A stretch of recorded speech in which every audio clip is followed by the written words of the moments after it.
Olá, criacionistas! Tudo bem com vocês? Bem, vamos para mais uma aula gravada aqui pelo nosso grupo do Sudoeste Goiano da Sociedade Criacionista Brasileira. Meu nome é Laurisa, eu sou formada em Design de Moda pela Universidade Federal de Goiás, o que levou a estudar muito teoria da arte, da cultura, de história, fez com que eu quisesse mais ainda continuar meus estudos na área de história, histórias gerais, até mesmo depois histórias bíblicas. E eu também sou graduada em pedagogia, que fez com que eu aprendesse um pouco a lidar com formas de ensino, principalmente para crianças, e eu pesquisei muito mais situações onde a gente esteja sempre compartilhando noções de conhecimento, de técnicas de ensino, por aí vai. A minha área que eu mais gosto, apesar dessas duas, é a história da escrita.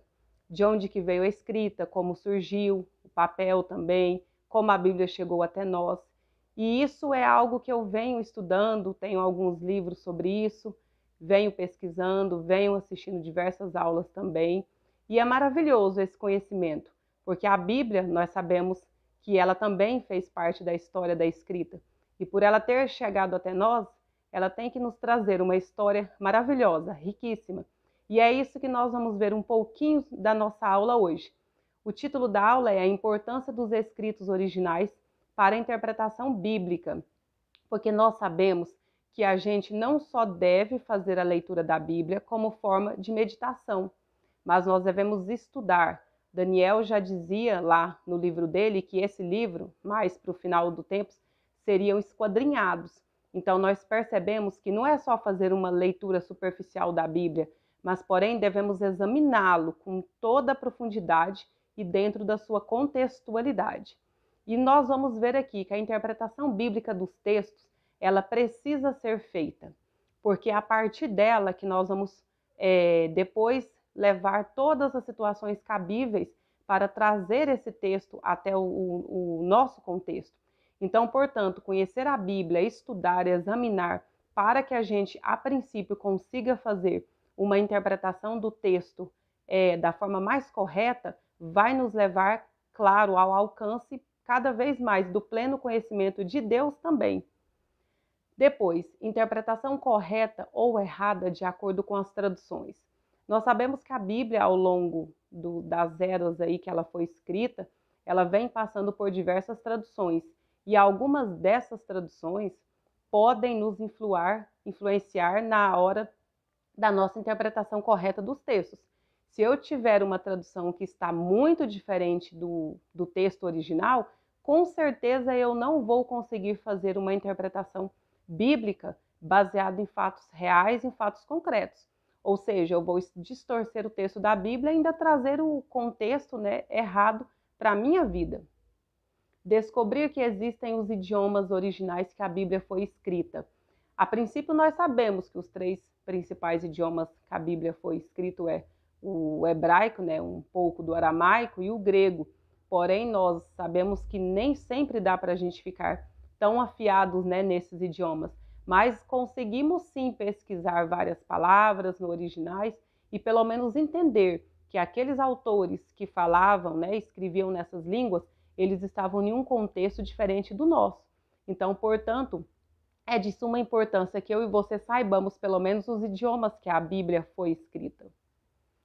Realizar a leitura do texto nos originais, isso é maravilhoso. Eu acabei de adquirir um Pentateuco agora, de uma Bíblia interlinear, bastante maravilhoso, assim. E ele está no hebraico ali, que a gente lê ao contrário, e a gente vê em diversos textos bíblicos ali que o contexto muda totalmente. Não é bem da forma que a gente vê a tradução em língua portuguesa. Então, quanto mais originalidade, os textos mais originais nós conseguirmos ler ou adquirir, vai ser melhor para o meu e o seu entendimento de forma profunda, que é isso que a gente busca também. Realizar a leitura no máximo de versões que puder.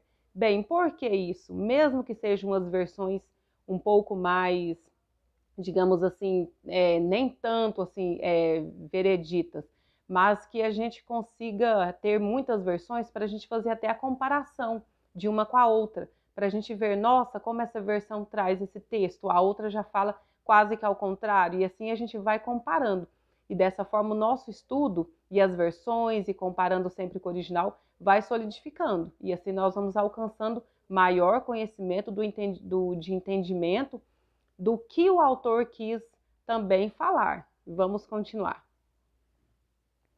Há 3 tipos de traduções que nós podemos ver nessas traduções que foram realizadas à Bíblia.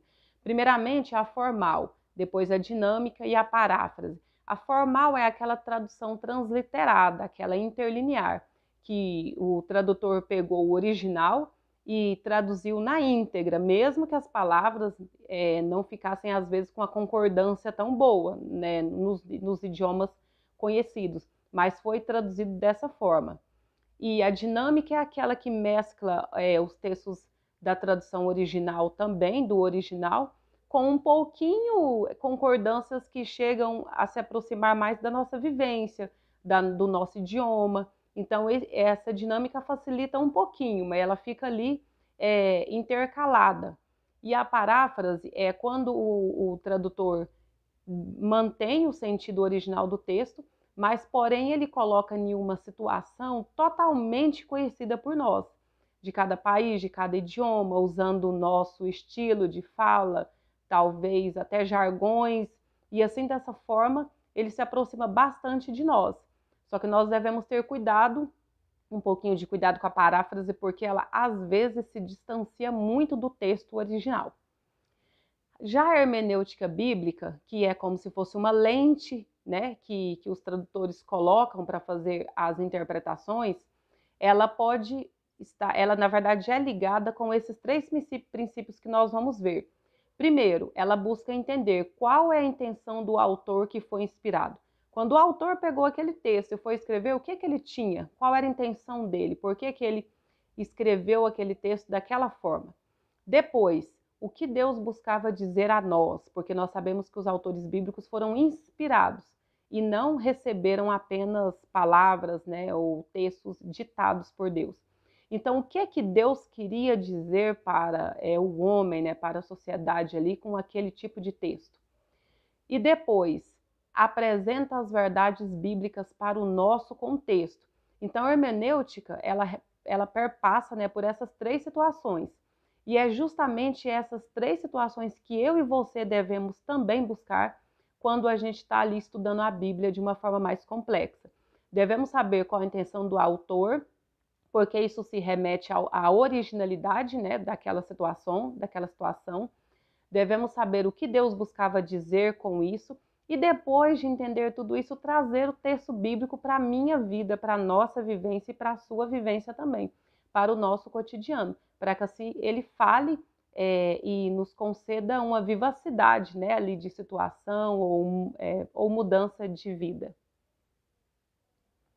Vamos agora entender alguns exemplos, vamos ver, né, alguns exemplos para que vocês possam entender na prática. Vamos analisar 3 textos. O primeiro aí é em Gênesis 29, 14. No hebraico, no original ali transliterado, está escrito o seguinte: você é meu osso e minha carne. Na nova versão internacional, ela já traz a tradução da seguinte forma: você é sangue do meu sangue.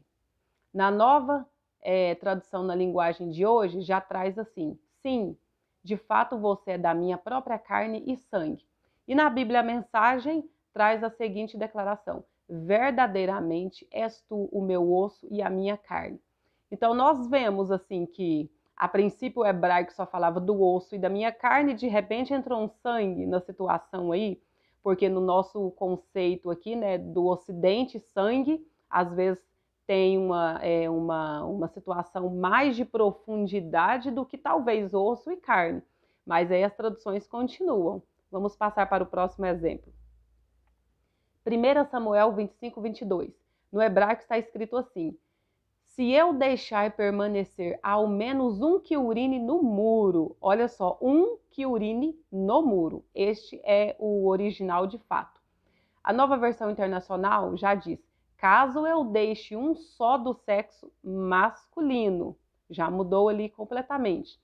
E a nova tradução na linguagem de hoje vem apresentando: se eu não matar até o último daqueles homens. Então já mudou completamente, muito mais da originalidade ali.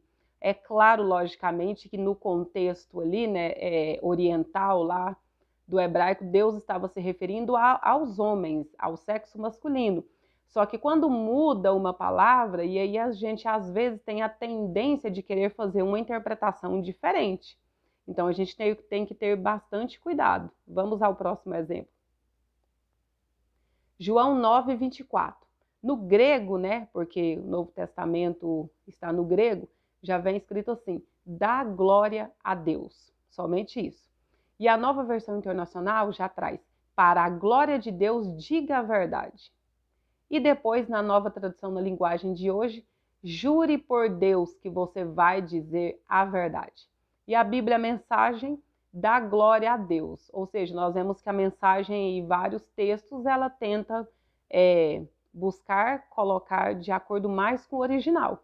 Então, apenas está escrito dá glória a Deus. Onde que a gente encontra a verdade entrando aí? Ou juramento. Então, tudo isso foi algo feito ali de um contexto, talvez buscando mesclar um pouco o original e o nosso sistema de cultura, para que a gente pudesse entender de uma forma assim meio diferente. E é isso, as traduções da Bíblia. Às vezes tem textos que estão bem corretinhos, bem de acordo com o original, mas tem uns que já nos trazem outras histórias. Por exemplo, o tal da parábola do rico e do Lázaro, aquele texto é confuso.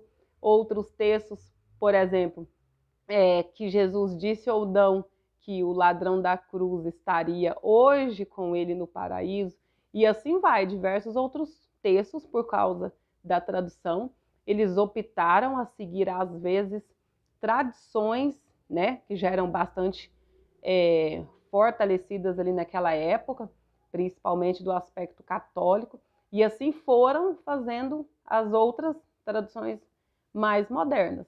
Mas isso a gente pode se deparar com, às vezes, erros, ou que o texto não foi muito bem traduzido, no mínimo, o que deve levar a gente a fazer perguntas. Será que eu devo crer totalmente na Bíblia como está no português? Ou será que o original me traria algumas surpresas e que eu ficaria feliz em saber disso? As principais traduções da Bíblia, essas aqui são as mais conhecidas ou usadas para nós. Então eu coloquei um contexto, um conceito aqui bem pequenininho, resumido, para que a gente pudesse entender um pouco mais. A Nova Versão Internacional é a tradução de outras versões modernas. Então ela pegou traduções modernas ali que não tem nada a ver com o original, que não são do original, e fez essa versão internacional, principalmente da Bíblia inglesa, a King James. A nova tradução na linguagem de hoje já é a tradução de equivalência dinâmica dos originais, porém usando o sentido do texto e palavras do português falado no Brasil. Essa é muito específica aqui para a gente. Tanto é que essa Bíblia é algo que assim, as pessoas entendem de uma forma muito grande, mas às vezes ela deixa faltar, né? Deixa pecar um pouquinho ali no original.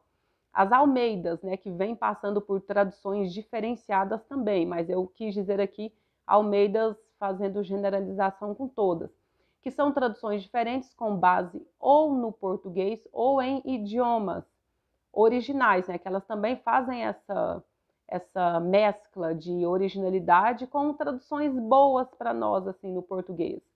A Bíblia, a Mensagem, já é uma tradução contemporânea da Bíblia com base nos escritos originais. Então, por mais que as palavras dela sejam modernas, porém ela volta para o texto original. Tanto é que nos exemplos que a gente viu, a Bíblia, a Mensagem é a que sempre mais fica aproximada ali do original, né? Temos a Bíblia Viva. Eu já li essa Bíblia, já tive uma, ela é maravilhosa, principalmente para meditações, assim, é muito boa, só que ela é tradução feita em paráfrase, ou seja, ela deixa o sentido original do texto, só que de uma forma muito bonita, muito linda de se dizer. Então, por isso ela é parafraseada. É eu pegando um escrito, por exemplo, de alguém e colocando nas minhas próprias palavras. Ela é muito boa realmente para meditações, essas coisas. E o ATI é o Antigo Testamento Interlinear, que é a Bíblia que eu adquiri agora, que é o Pentateuco, e o Novo Testamento Interlinear também, que já existe ele também. Esses buscam a tradução literal dos originais, seguindo o seu sentido original. Então, quando a gente pega ali um texto e vai ler, a gente não tem concordância ou muito lógica no texto. Então, você tem que usar um pouco sua cabeça, ter um bom dicionário ali de hebraico que vai te ajudar e saber um pouco de cultura, por que eles estavam falando daquela forma. Principalmente Gênesis 1 é muito bonito, tem umas palavras muito diferentes. E aí a gente vai vendo todas essas leituras assim que ficam muito vivas para a gente, fica algo maravilhoso. Então eu aconselho todo mundo que pode adquirir, né, o Antigo Testamento e o Novo também, interlinear. Eu estou adquirindo de pouco a pouco, mas é maravilhoso. Então, eu coloquei um verso bíblico aqui bastante conhecido por todos nós. Eu vou tentar ler ele da forma que eu vi na pronúncia. Et conoscetis veritate net veritas liberebit vos. Que aí conhecereis a verdade vos libertará, né? E esse texto é um dos que realmente todas as traduções, pelo menos que eu olhei, está exatamente na íntegra, da forma que é. Então eu espero que vocês tenham gostado dessa nossa aulinha sobre a interpretação bíblica, né, que perpassa ali pela história da escrita e a Bíblia como chegou até nós. Eu retirei muitos dessas explicações deste livro aí, ó, maravilhoso. Eu indico todos a comprar também. A Bíblia de Aleph a Ômega, do Rodrigo Silva. Ele é muito bom e ele fala de uma forma tranquila, simples, que a gente entende, mas muito complexo. Cada linha do livro tem uma complexidade, algo muito histórico, muito arqueológico e com muita veracidade. Então vamos ficando por aqui. Eu agradeço a todos pela atenção.